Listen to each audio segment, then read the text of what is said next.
بسم اللہ الرحمن الرحیم۔ السلام علیکم۔ ایک دفعہ خلیفہ ہارون الرشید نے حرم مکہ میں داخل ہو کر طواف شروع کیا اور عام لوگوں کو طواف سے منع کر دیا، لیکن ایک عربی خلیفہ کے آگے آگے چلتے ہوئے اس کے ساتھ طواف کرنے لگا۔ خلیفہ پر یہ بات ناگوار گزری اور وہ اپنے دربان کی طرف متوجہ ہوا، گویا کہ یہ اشارہ تھا کہ اس کو منع کرے۔ دربان نے آگے بڑھ کر عربی سے کہا، اے بدو، طواف نہ کرتا کہ مسلمانوں کا امیر طواف کر لے۔ عربی نے جواب دیا، اس مقام اور بیت حرام میں اللہ عز و جل کے نزدیک سب لوگ برابر ہیں۔ جب ہارون الرشید نے عربی کا یہ جواب سنا تو دربان کو روکنے سے منع کر دیا۔ پھر بوسہ دینے کے لیے حجر اسود کے پاس آیا تو عربی نے اس سے پہلے بوسہ دے لیا۔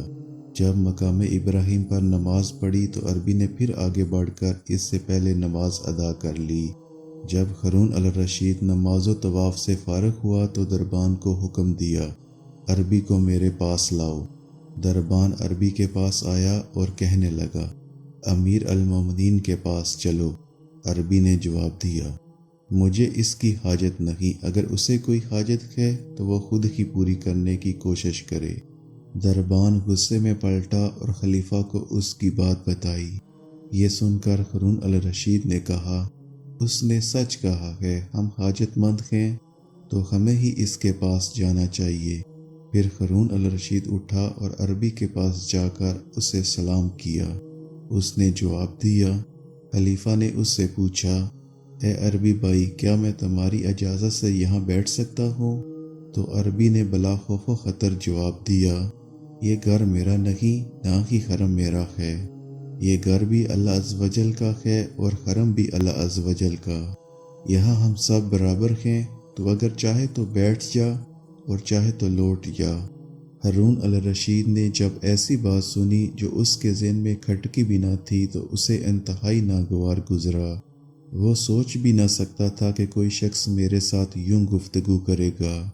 بہرحال وہ اس عربی کے پہلو میں بیٹھ گیا اور اس سے پوچھنے لگا، اے عربی، میں تم سے تمہارے فرض کے متعلق پوچھتا ہوں۔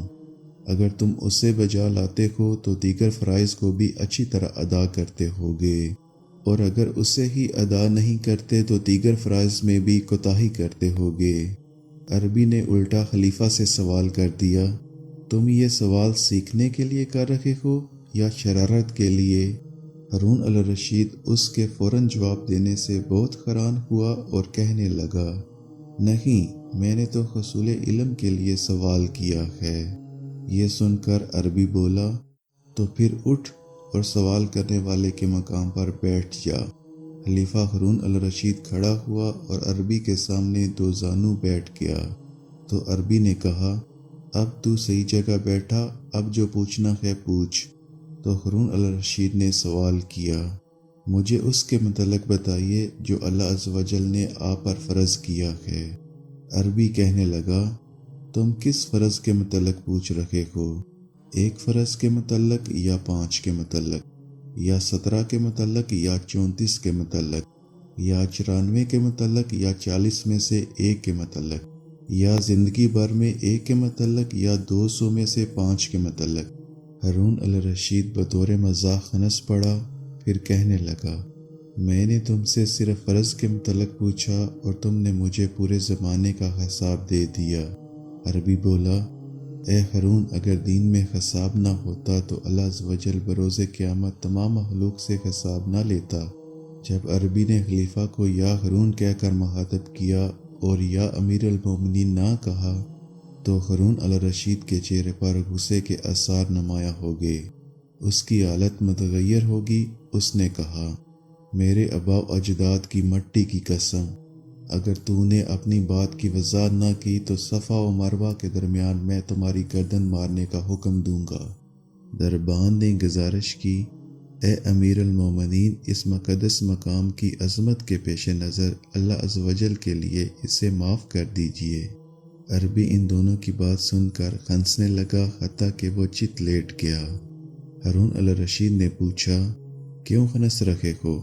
تو اس نے جواب دیا، تم دونوں پر حیرت کرتے ہوئے ہنس رہا ہوں کہ ایک یقینی موت کو بخشوانا چاہتا ہے اور دوسرا اس موت کو لانے میں جلدی کر رہا ہے جس کا وقت نہیں آیا۔ جب ہارون الرشید نے اس کی یہ بات سنی تو دنیا کو حقیر سمجھنے لگا۔ پھر اس نے کہا، میں تجھے اللہ عز و جل کا واسطہ دیتا ہوں کہ اپنی بات کی وضاحت کر دے، میرا دل اس کی وضاحت سننے کے لیے بے چین ہے۔